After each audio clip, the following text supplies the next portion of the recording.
Warahmatullahi wabarakatuh. Perkenalkan, nama saya Nalendra, NIM 20165. Di sini saya akan menjelaskan bab pertama, Managing and Performing. Kebanyakan buku teks manajemen mengatakan seperti buku ini bahwa manajer menghabiskan waktu mereka untuk terlibat perencanaan, pengorganisasian, kepegawaian, pengarahan, koordinasi, pelaporan, dan pengendalian. Kegiatan ini sebagai Anyway menemukan dalam studi tentang manajer di tempat kerja. Pada kenyataannya tidak mendeskripsikan apa yang dilakukan oleh manajer.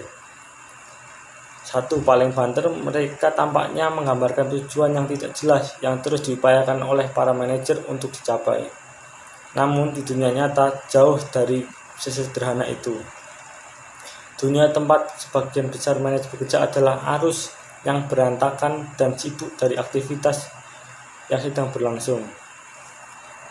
Apa yang dilakukan manajer untuk membantu organisasi mencapai kinerja puncak?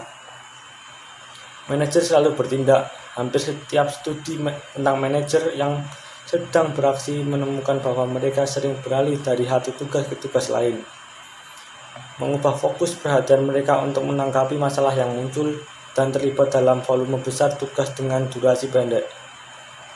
Intinya, manajer menjalankan berbagai fungsi dalam organisasi. Tetapi di antara salah satu fungsi terpenting yang mereka lakukan adalah berkomunikasi dengan bawahan langsung untuk membantu organisasi mereka mencapai dan melampaui tujuan. Peran bermain para manajer. Apa peran yang dilakukan para manajer dalam organisasi? Dalam studi penting Mitchburg tentang manajer dan pekerjaan mereka, dia menemukan sebagian besar dari mereka berkerumun 3 peran manajemen inti. Peran pertama, internasional. Peran internasional. Manajer diharuskan untuk berinteraksi dengan sejumlah besar orang selama sepekan kerja. Peran kedua, informasional. Manajer diminta untuk mengumpulkan, menyusun, menganalisis, menyimpan, dan menyebarkan berbagai jenis informasi. Peran keputusan. Pada akhirnya, para manajer dibebani tanggung jawab untuk membuat keputusan atas nama baik organisasi maupun pemangku kepentingan yang berkepentingan di dalamnya. 1.3 Karakteristik utama pekerjaan manajer. Apa karakteristik yang ditunjukkan oleh manajer yang efektif? Manajemen adalah proses perencanaan, pengorganisasian, pengarahan, dan pengendalian aktivitas karyawan dikombinasi dengan sumber daya lain untuk mencapai tujuan organisasi. Tanggung jawab manajerial meliputi perencanaan jangka panjang, pengendalian, pemindaian lingkungan, pengawasan, koordinasi hubungan pelanggan, hubungan masyarakat, konsultasi internal, dan pemantauan produk dan layanan.